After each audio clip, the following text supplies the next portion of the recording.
এখানে আমাদের লোক আছে, নেতা আছে, কর্মী আছে, কিন্তু ভোটার নেই।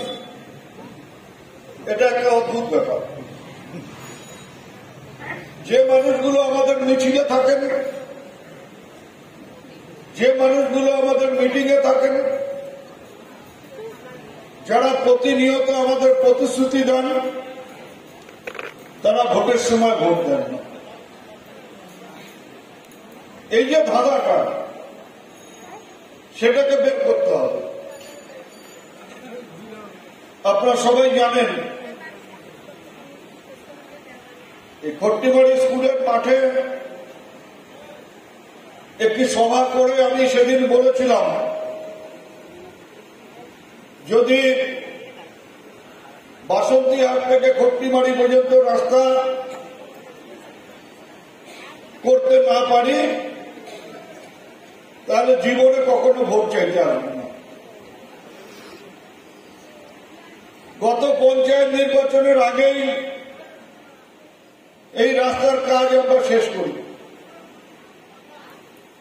তারপরেও আমরা অবাক হয়ে দেখেছিলাম, পঞ্চায়েত নির্বাচনে খট্টিমারিতে যে দুটো বুথ, সেই দুটো বুথেই আমরা পরাজিত হই।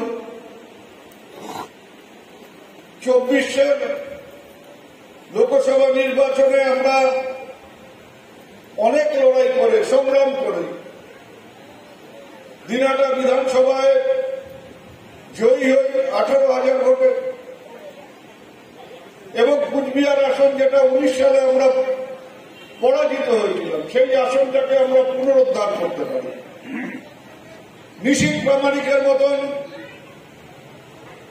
একজন মানুষ, যিনি ভোটে জিতে আর মানুষের খোঁজ রাখেন না, যিনি ভোটে জেতার পরে মানুষের সাথে যোগাযোগ রাখেন না, যার বাড়িতে সাধারণ মানুষ তো দূরের কথা।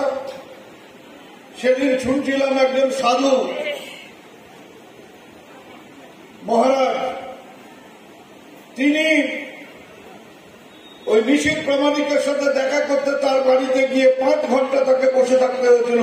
পরবর্তীকালে না দেখা করে তিনি ওখান থেকে চলে গেছেন।